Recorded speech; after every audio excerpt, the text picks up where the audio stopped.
El contenido de este video se centra en los sistemas de puesta a tierra. Los integrantes de este grupo son Arnold Arévalo, Benito Galarza, Julio Álvarez, Elizabeth Cacho, Dani Ortiz y mi persona Javier León. Los sistemas de puesta a tierra son esenciales en aspectos de seguridad y rendimiento de sistemas eléctricos. La puesta a tierra hace referencia a la conexión intencional de componentes eléctricos y estructuras a tierra que sirven como referencia de potencial cero. La principal razón para implementar los sistemas de puesta a tierra es proporcionar una vía segura y eficiente para la disipación de corrientes no deseadas, corrientes de falla o causadas por sobretensiones. Por otra parte, como en cualquier sistema eléctrico, los sistemas de puesta a tierra también deben seguir ciertas normativas con el fin de cumplir regulamientos que detallan la elección de materiales, métodos de instalación y parámetros de diseño que contribuyen a la confiabilidad y eficiencia de los sistemas. La normativa IEEE 802000 se enfoca en el diseño de mallas de puesta a tierra.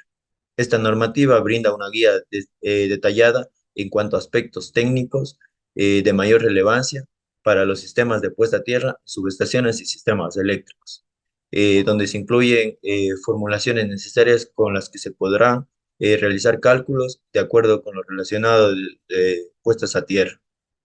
Esta normativa tiene como fin dar delineamientos e información de sistemas de puesta a tierra seguros en el diseño de subestaciones. Los propósitos específicos de la normativa son establecer límites seguros de diferencia de potencial en el diseño de una subestación, evaluar prácticas de puesta a tierra en subestaciones y sistemas eléctricos y proporcionar un procedimiento para el diseño de sistemas prácticos de puesta a tierra basado en criterios establecidos.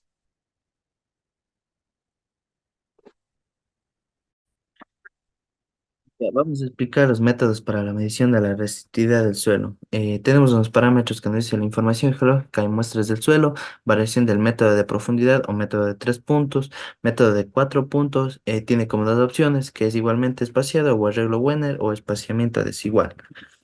Aquí tenemos la información geológica y muestras del suelo. Para obtener una aproximación útil de la resistividad del suelo a partir de mediciones de resistividad en muestras es difícil, en algunos casos imposible. Esto se debe a la dificultad de obtener muestras de suelo homogéneas y representativas y duplicar la compactación original del suelo y el contenido de humedad en una celda de prueba. Aquí tenemos la variación del método de profundidad o método de 3 puntos. Este método de 3 puntos se necesita medir la resistencia de conexión a tierra varias veces.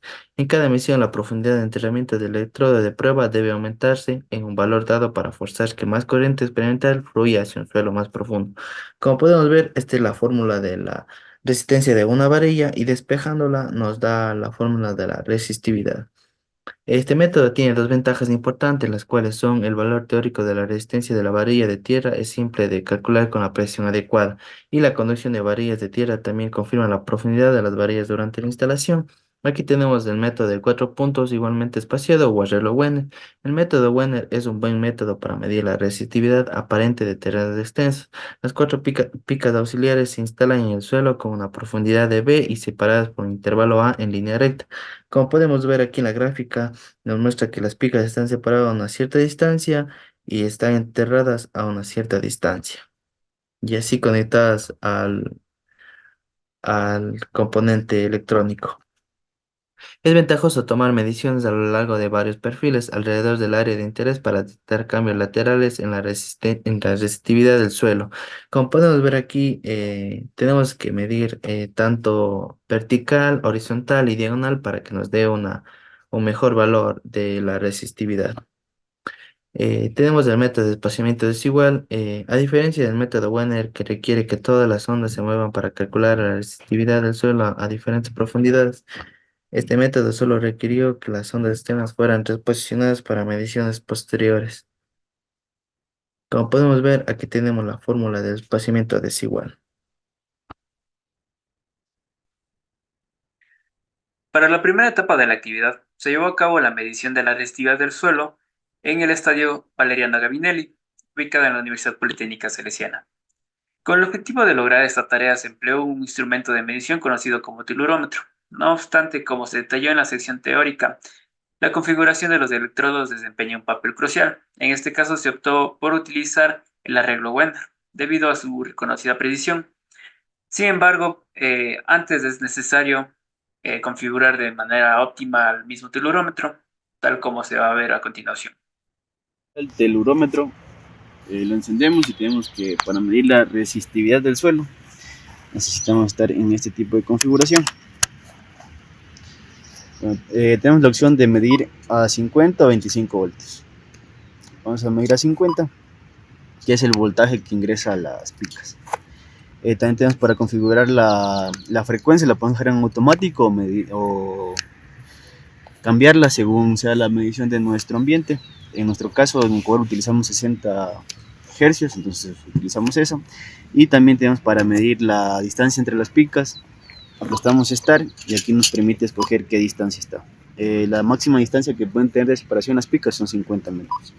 En nuestro caso vamos a utilizar 1 metro, 2 metros, 3 metros y 5 metros.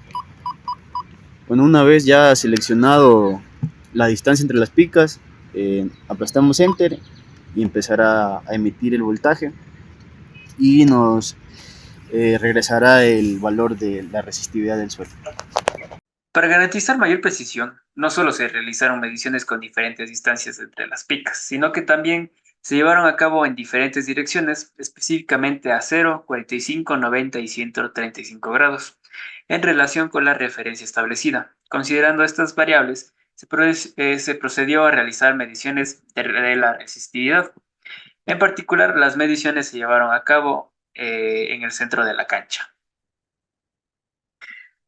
Con los datos recopilados en la etapa anterior, se lleva a cabo el modelado. El principal objetivo es realizar una aproximación al suelo real, teniendo en cuenta que esta representación es únicamente una aproximación de las condiciones reales del suelo.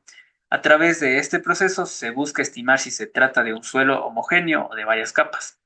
Es esencial destacar que una interpretación errónea del modelo podría resultar a una sobreestimación o subestimación en el diseño del sistema.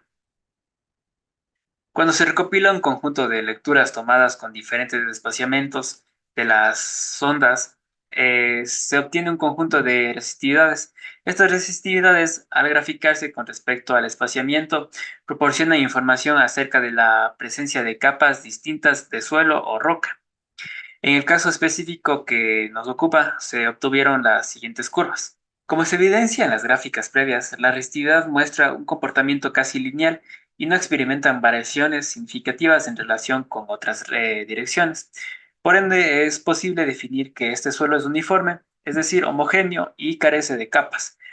De acuerdo con el estándar IEEE 80 para calcular la resistividad promedio del suelo, se debe aplicar la siguiente fórmula, en donde la resistividad total va a ser igual a la sumatoria de todas las resistividades parciales dividido para el número de muestras.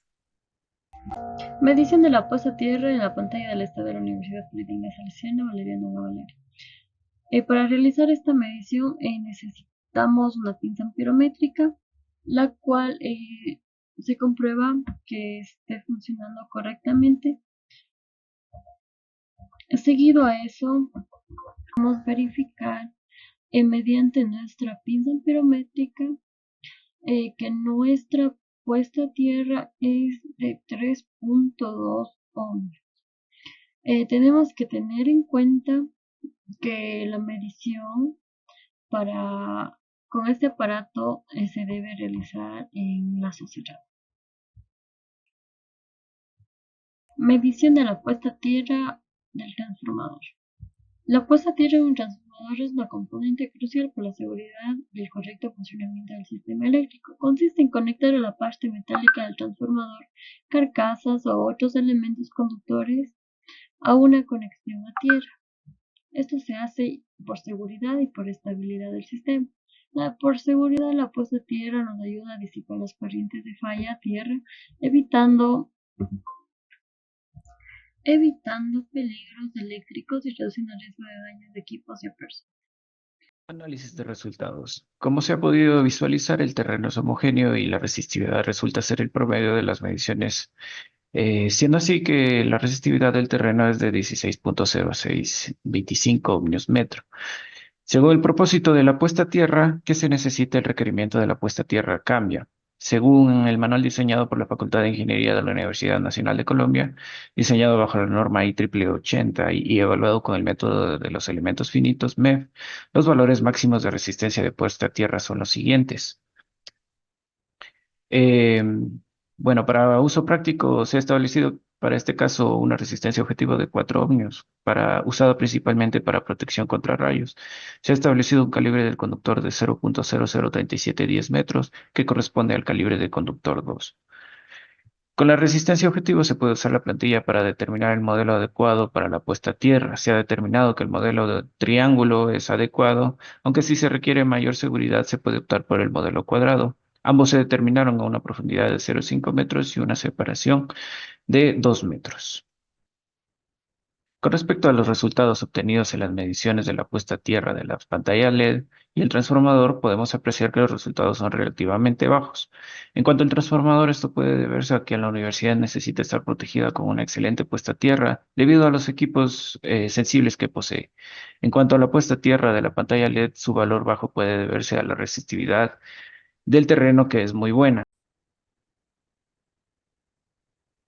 Bueno, como conclusiones tenemos que el método Wenner es efectivo y fuera del costo del equipo es muy fácil de implementar para la medición de la resistividad de un terreno.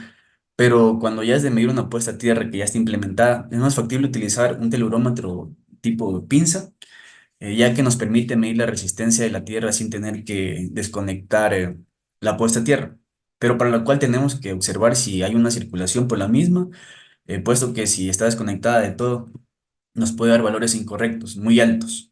En dicho caso, debemos cerrar el circuito, ya sea colocando otra varilla de tierra a cierta distancia o podemos conectarnos a un neutro aterrado. El terreno de la Universidad Politécnica Salesiana de la sede de Cuenca tiene una baja resistividad, lo cual comprobamos en el estadio.